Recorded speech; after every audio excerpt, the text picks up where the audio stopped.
بسم الله الرحمن الرحيم الحمد لله رب العالمين وبه نستعين على أمور الدنيا والدين اللهم صل وسلم وبارك وكرم على سيد المرسلين نبينا محمد وعلى آله وصحبه وسلم تسليما مزيدا اللهم ارزقنا الإخلاص والصدق في القول والعمل اللهم آت نفوسنا تقواها وزكها أنت خير من زكاها أنت وليها ومولاها اللهم إنا نسألك رضاك والجنة ونعوذ بك من سخطك والنار آمين يا رب العالمين إخواني وأخواتي جماعة مسجد روضة الجنة yang saya muliakan rahimakumullah.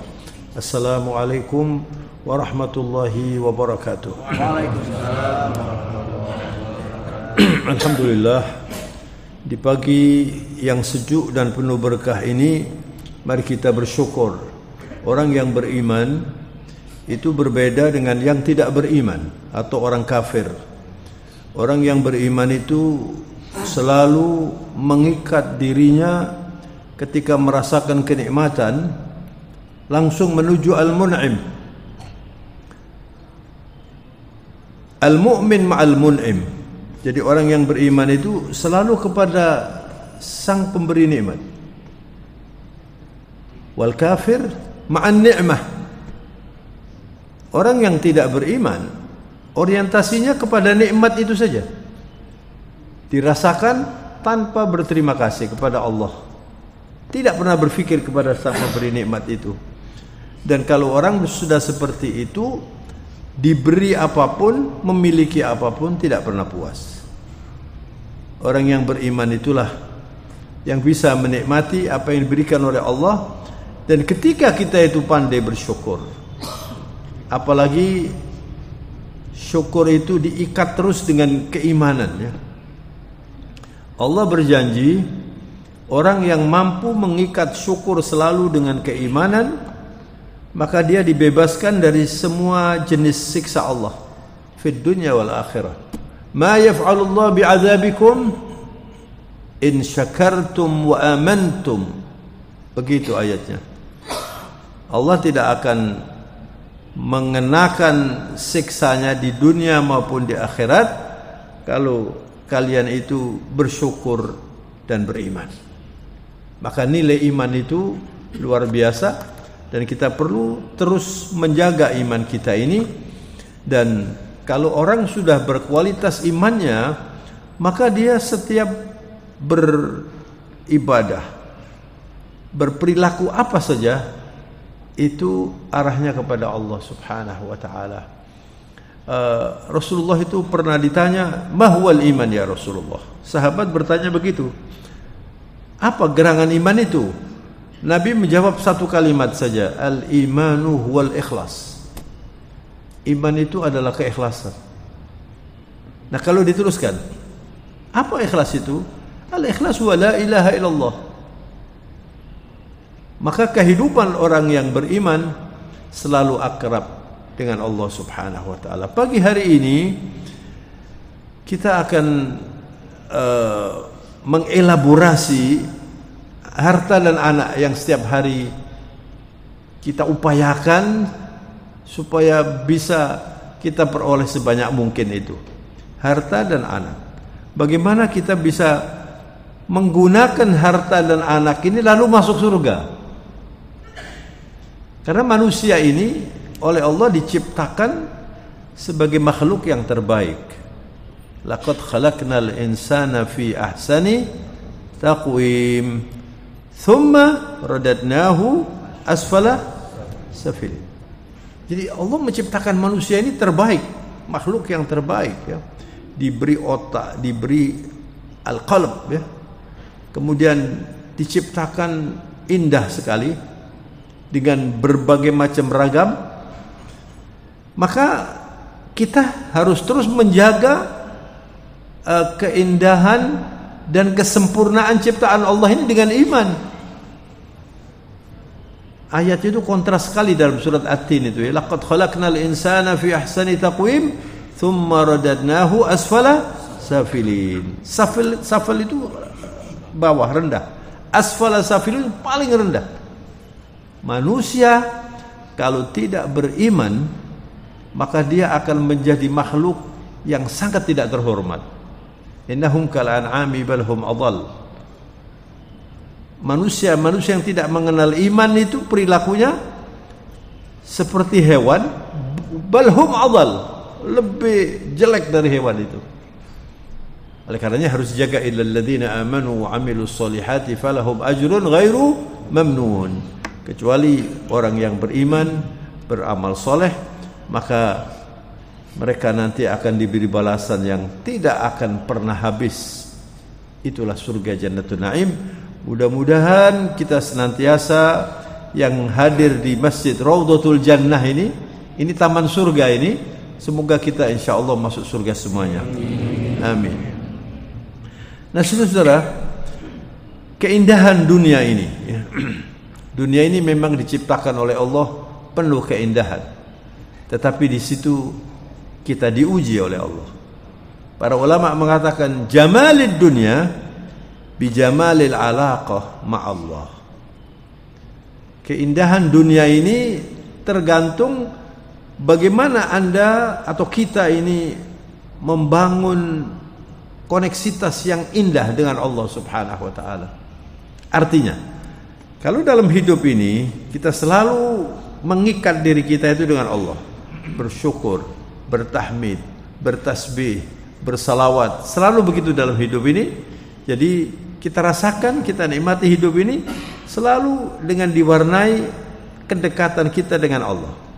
Maka kalau Anda ingin mencapai yang seperti itu, maka kerjakanlah aktivitas di dunia ini seperti yang dikehendaki oleh Allah, bukan seperti yang kita kehendaki. Jadi Allah memerintahkan kita kalau pagi hari bangun tidur berdoa, laksanakan itu. Setelah berdoa solat, laksanakan itu. Setelah solat berzikir, setelah berzikir bekerja, setelah bekerja solat lagi, dan seterusnya. Kalau akan tidur berdoa, kalau semuanya terus berdoa. Kalau seperti ini, maka dunia itu akan indah. Kalau tidak, saudara, apa yang diberikan oleh Allah, anak, harta, itu akan membuat kita semakin jauh dengan Allah Subhanahu wa taala. Jauh nanti dari Allah. Banyak contohnya, saudara. Anda lihat saja orang yang terlalu cinta dengan dunia dan pikirannya hanya ingin memanfaatkan kenikmatan duniawiya ini saja tanpa memperhatikan ibadah. Atau kalau ibadah itu sekedar sajalah. Salat asal jadi misalnya, ya. Kemudian berperilaku baik kepada orang juga asal jadi saja. Tidak dari hatinya, tidak diikat dengan keikhlasan. Maka yang demikian ini akan sulit nanti hidupnya. Silakan Anda membuka Al-Quran surat Al-Munafiqun. Itu surat yang ke-63 ya. Ayatnya nomor 9. Di sini sekali lagi Allah berseru kepada orang-orang yang beriman. Masya Allah. Ya ayyuhalladzina amanu. Itu lebih dari 90 kali Allah menyeru orang-orang yang beriman itu. Ya ayyuhalladzina amanu. La tulhikum amwalukum wala auladukum an dzikrillah. Wa man yaf'al dzalika fa ulaika humul khasirun. Hei orang-orang yang beriman, janganlah harta dan anakmu yang selalu kita upayakan terus ada bersama kita itu membuat Anda lalai. Lalu Anda mengabaikan zikir. Apa zikir di sini artinya? Zikir di sini ini bukan sekedar kita mengucapkan zikir lisan. Juga bukan sekedar kita mengucapkan zikir dengan hati dan lisan ya. Tapi solat itu zikir. Silaturahmi itu zikir. Ke masjid itu zikir. Mengikuti kajian seperti ini itu zikir. Silaturahmi itu zikir. Membaca Al-Quran itu zikir. Kalau harta dan anak ini membuat kita lalai, lalu asal-asalan saja, ya. Tidur seenaknya, apalagi sholat subuhnya terlambat misalnya, ya. Kemudian setiap hari itu ketika bekerja juga tidak ingat Allah. Pokoknya bekerja, melakukan semuanya itu, kalau perlu sampai malam hari, pulang dan seterusnya begitu. Melupakan silaturahmi, tidak memperhatikan orang tua kalau masih punya orang tua. Anaknya dibiarkan, pokoknya yang penting saya kaya, begitu ya. Kalau orang mengerjakan kehidupan seperti itu, kata Allah, wa may yaf'al dzalika fa ulaika humul khasirun. Itu orang yang dibuat oleh harta dan anaknya menuju ke jurang kerugian dan ujungnya adalah neraka jahanam. Na'udzubillah min dzalik. Dia di dunia saja sulit, Bapak. Karena dunia ini seperti orang minum yang tidak pernah puas. Ya. Kalau sudah punya mobil, kemudian masih ingin punya mobil lagi. Beberapa waktu yang lalu itu ada berita, ada narapidana mantan pejabat, kalau nggak salah bupati ya, itu punya mobil 105. Percaya nggak? Dan saya pernah lihat orang itu. Sekarang masih di penjara. Ini contoh ya. Gimana ya kalau punya mobil 105 itu? Saya mikir bayar pajaknya berapa? Terus yang dipakai itu berapa? Yang dipakai itu berapa itu? Dan kalau misalnya itu tidak diingatkan, mungkin dia ingin punya mobil sampai 200 barangkali, atau dan seterusnya. Tidak akan pernah puas. Orang yang bisa menikmati mobil atau apa saja yang diberikan oleh Allah itu, kalau dia bisa mengucapkan alhamdulillah. Itu, Pak. Nah, kemudian syukurnya itu diwujudkan dengan apa? Dengan ke masjid, dengan berinfak, berzakat. Ini bentuk syukur ini. I'malu ala Dawud syukran wa qalilun min ibadiyas syakur.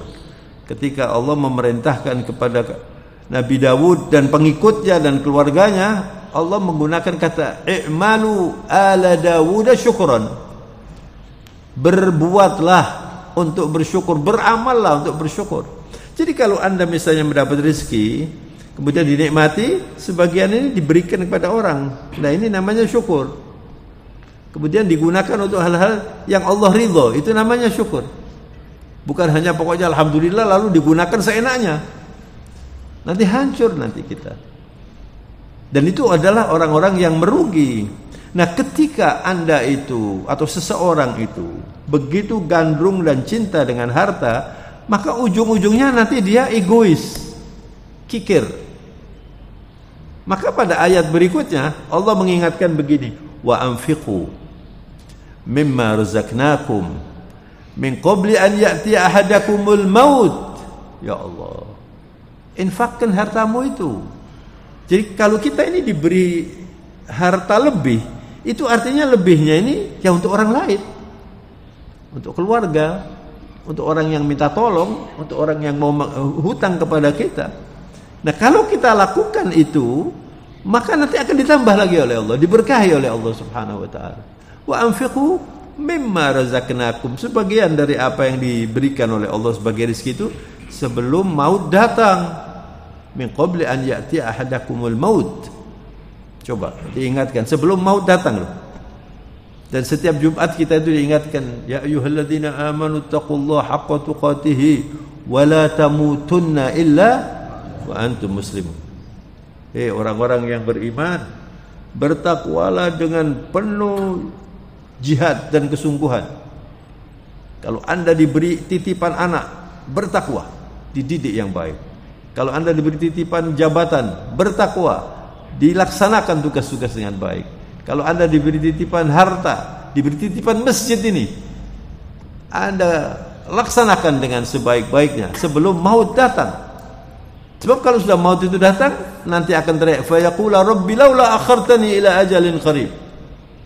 Kalau sudah malaikat maut datang, itu mereka itu teriak, Mudah-mudahan kita tidak tergolong yang seperti itu ya.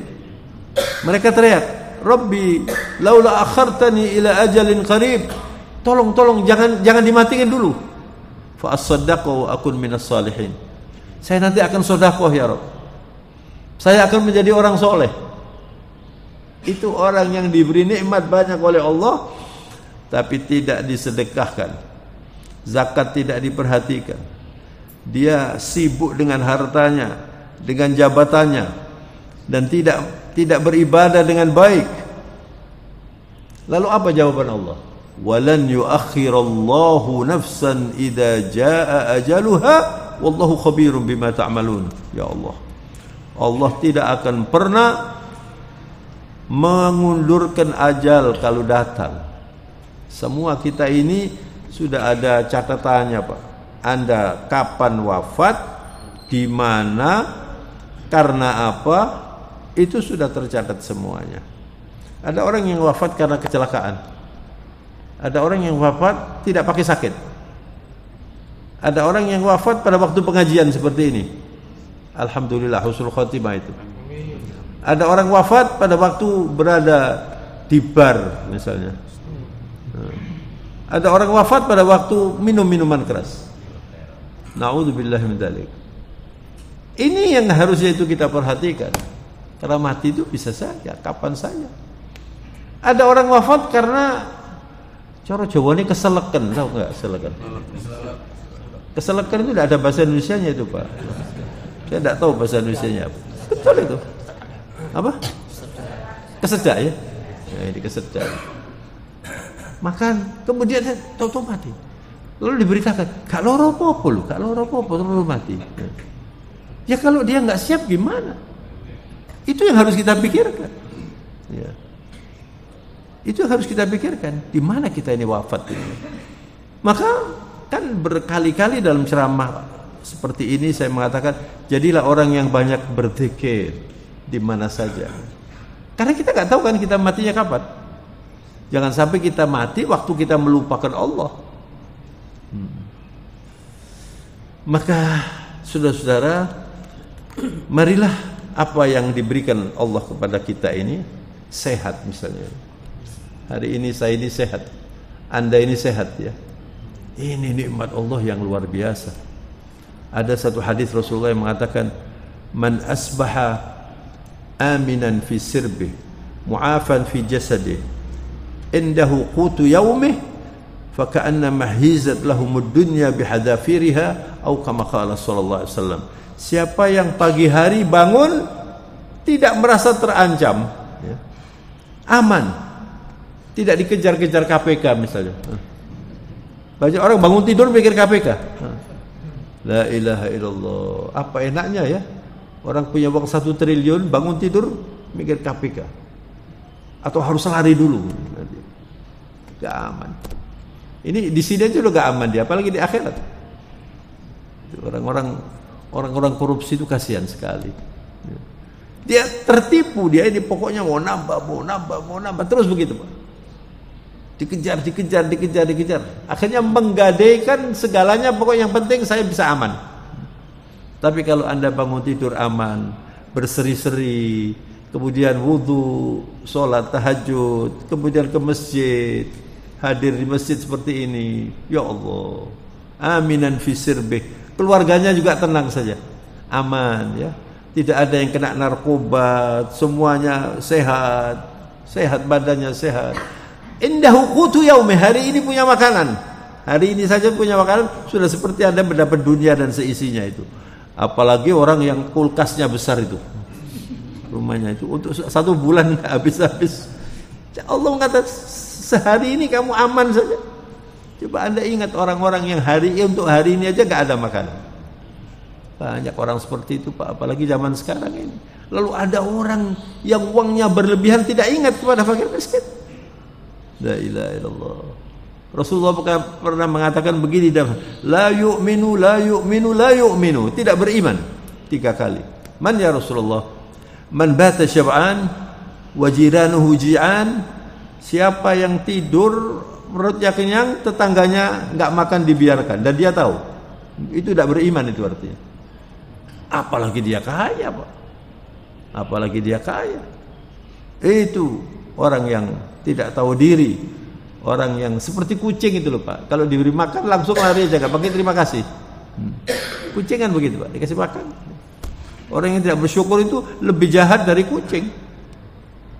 Orang yang dikasih oleh Allah macam-macam kemudian tidak bersyukur, mengabaikan fakir miskin, dia nggak ingat, nggak paham dia bahwa dia dikasih uang banyak itu amanat supaya memperhatikan yang dikasih sedikit itu loh, Pak. Itu kalau orang itu beriman.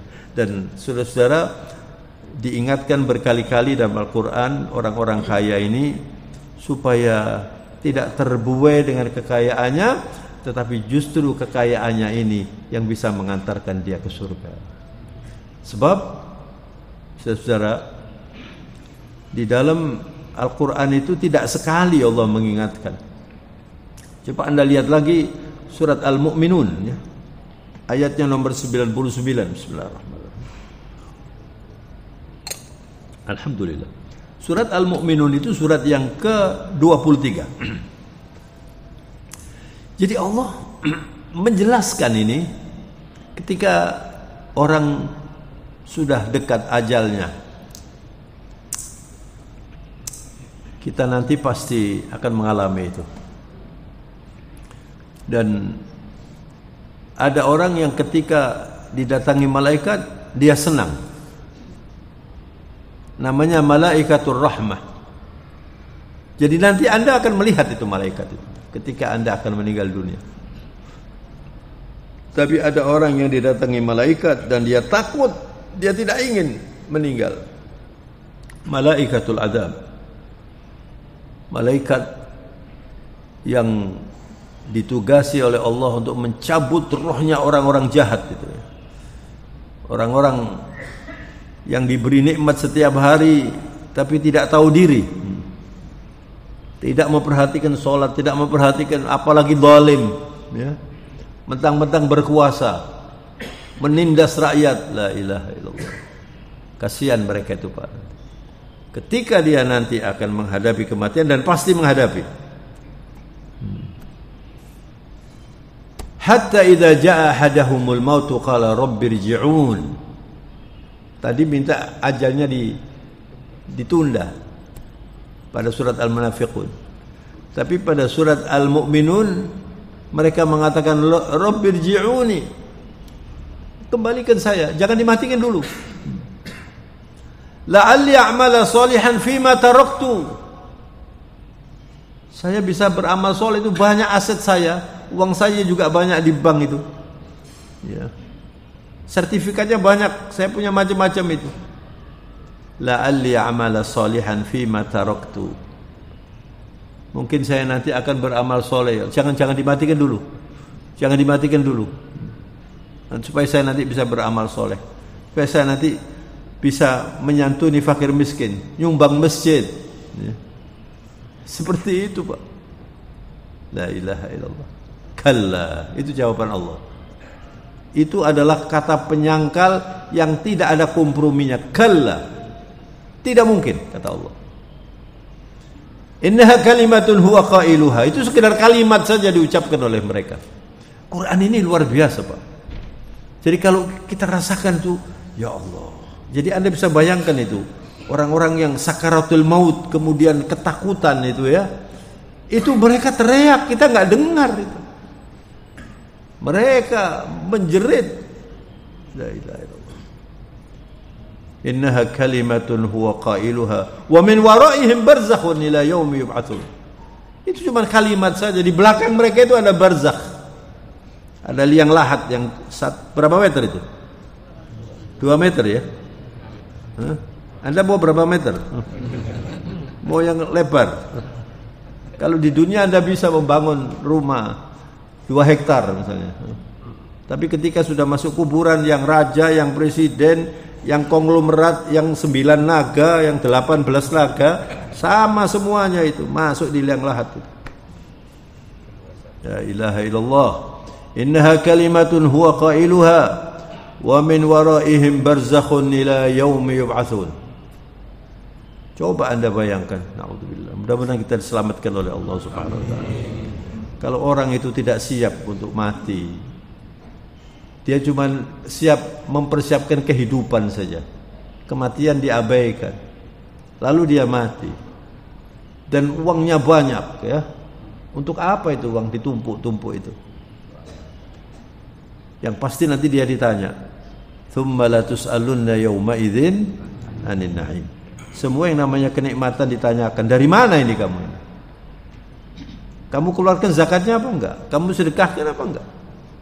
Kasihan nasibnya orang yang kaya seperti itu. Dan barzakh itu, saudara, kehidupan barzakhiyah sampai hari kebangkitan. Jadi mbah buyut kita semuanya, Nabi Adam sekalipun masih di alam barzakh. Hidup ini berapa lama? Anda di PPLG sudah berapa tahun sampai di PPLG? Hah? Yang paling lama berapa tahun di sini? 10. Hah? Kalau Anda diberi standar seperti Nabi, itu cuma 63. Sebentar itu, Pak. Tapi Rasulullah mengelola 63 tahun ini sampai waktu umurnya digunakan oleh Allah sebagai sumpah Allah. La amruka innahum la fi sakratihim ya'mahun. Demi usiamu yang begitu efisien, usia Rasulullah 63 tahun ini. Ada orang yang usianya sampai 90 tahun tapi amalnya enggak ngalor enggak ngidul. Kesian orang-orang seperti itu. Maka Anda jangan berpikir yang sudah lewat. Berpikirnya itu mulai hari ini sampai saya masuk liang lahat. Dan memang kita rasakan waktu ini semakin cepat ini.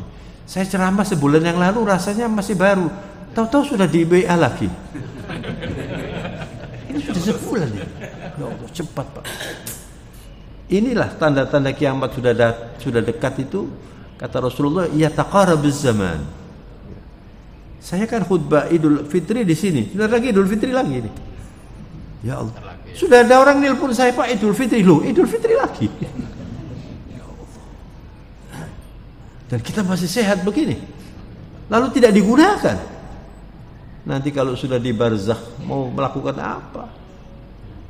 Dan Rasulullah sudah mengumumkan kehidupan barzakhiyah itu kehidupan yang orang-orang yang mengerti urusan barzakh itu justru menikmati kematian. Sebelum Anda merasakan saya akan menikmati kematian, berarti Anda belum mengerti apa kematian itu. Kalau Anda cuma melihat kematian itu lorong kuburan ini saja, nggak mau mati nanti sampai. Kita masuk di situ itu kan simbolik saja itu. Nanti ada kehidupan. Kata Rasulullah, "Al-qabr imma rawdatun min riyadul jannah atau hufratun min hufaran niran." Kuburan itu salah satu, Pak. Ya, kita sudah menikmati surga di situ. Menikmati surga.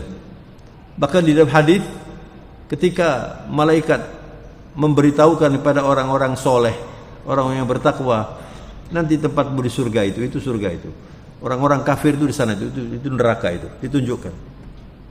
Lalu malaikat mengatakan, "Anda nikmati sekarang ini taman surga."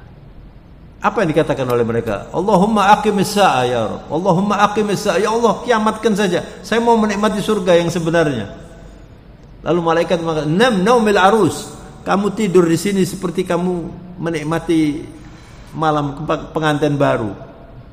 Jadi Anda ini namanya mengimani yang tidak kita lihat. Alif lam mim dzalikal kitabu la raiba fihi hudan lil muttaqin alladzina yu'minuna bil ghaibi. Ini. Kalau orang tidak mengimani ini, ya yang penting kok di sini mumpung saya urip gitu. Tapi yang mengimani bil ghaibi, dia yakin sekali nanti tidak seperti PPLG begini, Pak. Gimana, Pak? Ya nanti tunggu saja.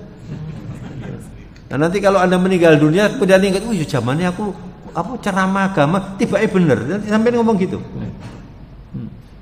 Ini namanya yu'minuna bil ghaibi. Dan Al-Quran itu jelas sekali, "Innaha kalimatun huwa qailuha wa min waraihim barzakhun ila yaumi yub'atsun fa idza nufikha fis suri fala ansaba bainahum yawma idzin wa la yatasaalun. Nanti kalau sudah sangkakala itu dibunyikan oleh para malaikat dan itu kiamat, Pak, maka tidak ada nasab lagi. Anda ini orang mana, ras apa, di mana dulu, siapa temannya, ndak, wala yatasaalun, ndak akan ada orang tanya, sampean dulu di PPLG ya? Ndak ada itu, ndak tanya sudah.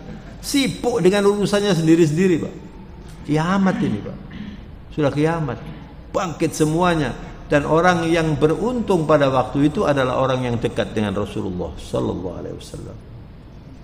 Itulah yang disebut nanti syafaatil udma, syafaat yang raksasa yang diberikan oleh Allah kepada manusia ketika sudah sangkakala dibunyikan, sudah enggak ada orang saling bertanya nafsi, nafsi, nafsi, nafsi semuanya, dan kemudian semua manusia yang jumlahnya bermiliar-miliar itu, kita enggak tahu berapa juga, datang kepada bapaknya namanya Adam, Nabi Adam, minta syafaat pada Nabi Adam. Nabi Adam angkat tangan, saya pernah berdosa, saya diturunkan oleh Allah dari surga. Lalu Adam mengatakan nafsi, nafsi, nafsi, nafsi.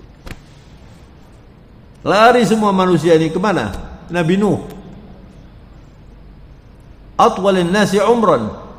Nabi Nuh itu umurnya 1000 tahun, ya, itu orang yang paling panjang usianya. Lalu Nabi Nuh didatangi manusia ini minta tolong. Kata Nabi Nuh, saya enggak bisa minta tolong, saya sudah mendoakan umat saya disirnakan semuanya oleh Allah. Rabbi la tadhar 'alal ardi minal kafirina dayyara. Itu doanya Nabi Nuh. Itu senjata yang paling kuat di dunia, bukan nuklir, tapi doanya Nabi Nuh itu. Berdoa karena umatnya Nabi Nuh ini umat yang sangat sangat durhaka. Sampai ratusan tahun yang ikut Nabi Nuh itu cuma bisa dihitung ratusan saja. Lalu Nabi Nuh berdoa, dihabiskan semuanya.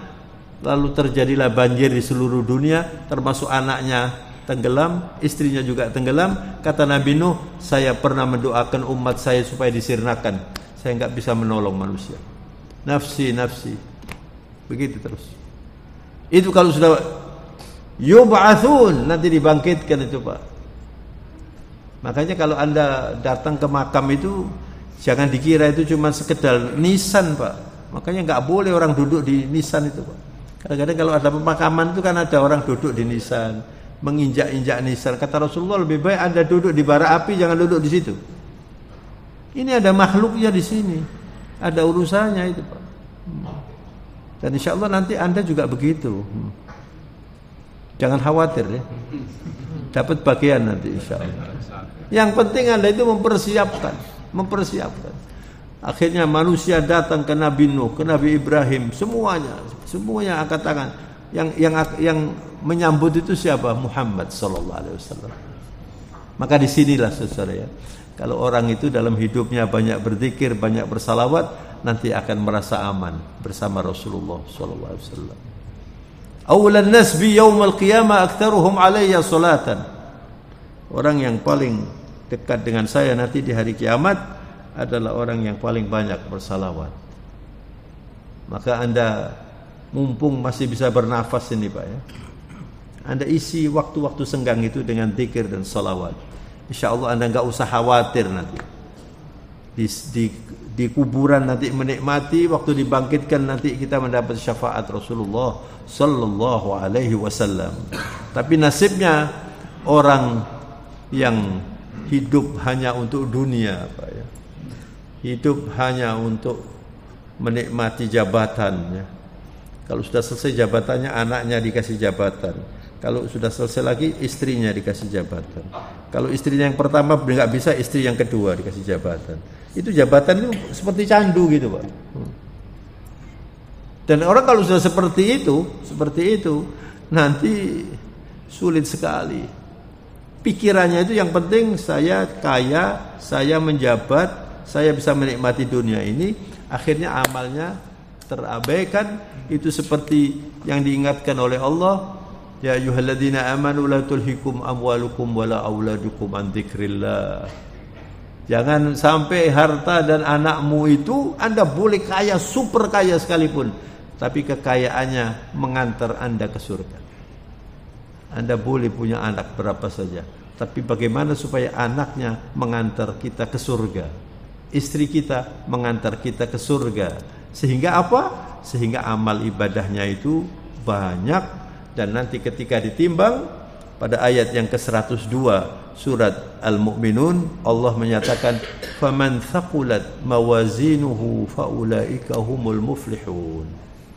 Kalau orang itu timbangan amalnya itu banyak, itulah orang sukses, orang yang beruntung.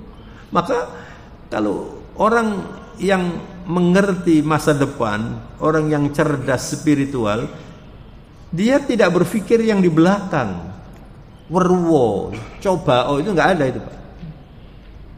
Tapi berpikir hari ini dan ke depan, hari ini dan ke depan. Kalau misalnya Anda sudah merasa sering ke masjid, ada orang lain lebih sering ke masjid. Kalau Anda sudah merasa bersedekah banyak, ada orang lain lebih banyak bersedekah. Kalau Anda merasa sudah mengerti agama, ada orang lain yang mengerti agama lebih banyak lagi. Saya tertarik dengan nasihat Imam Syafi'i. Itu orang yang ilmunya itu diumpamakan seperti matahari yang menerangi dunia. Itu Imam Syafi'i.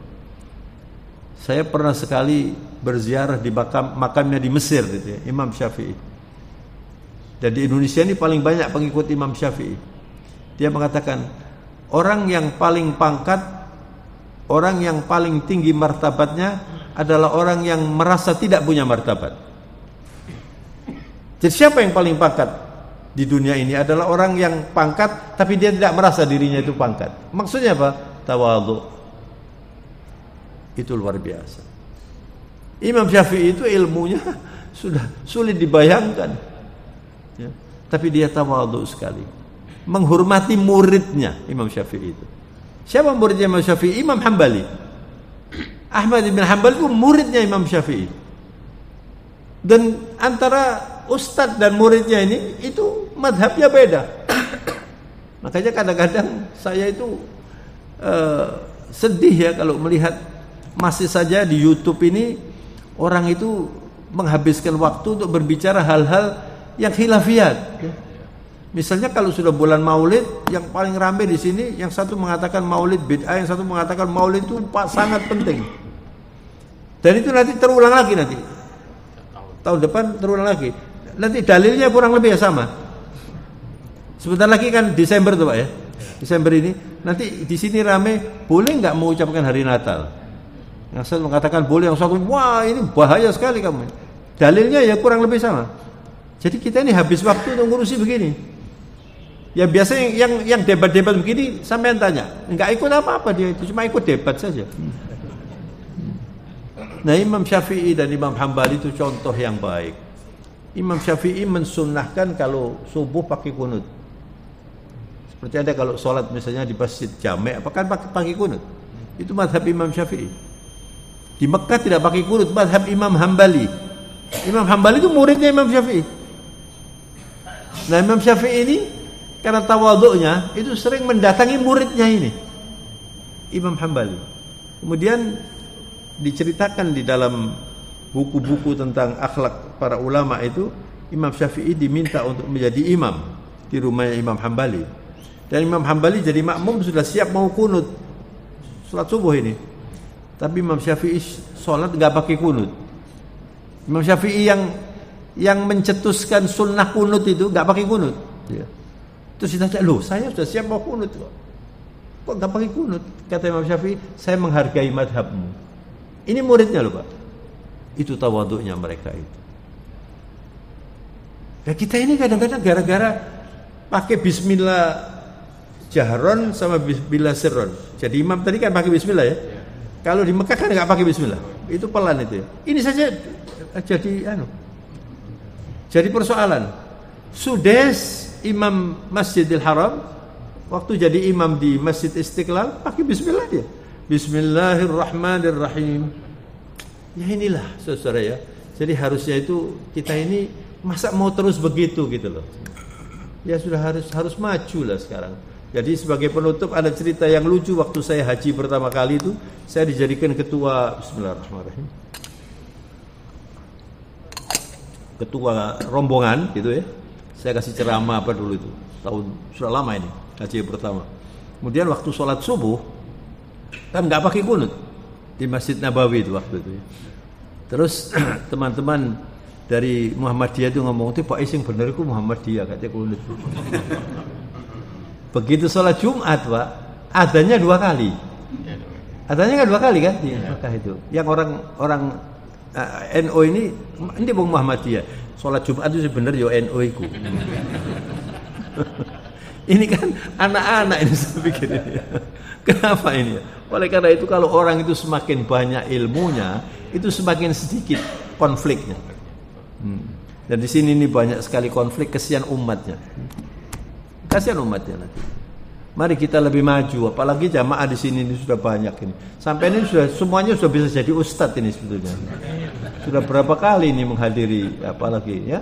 Tapi yang penting adalah dimanfaatkan, digunakan. Apa yang kita kaji hari ini digunakan. Karena kita tidak tahu, saya juga tidak tahu sampai kapan saya ini masih bisa hadir di sini, ya.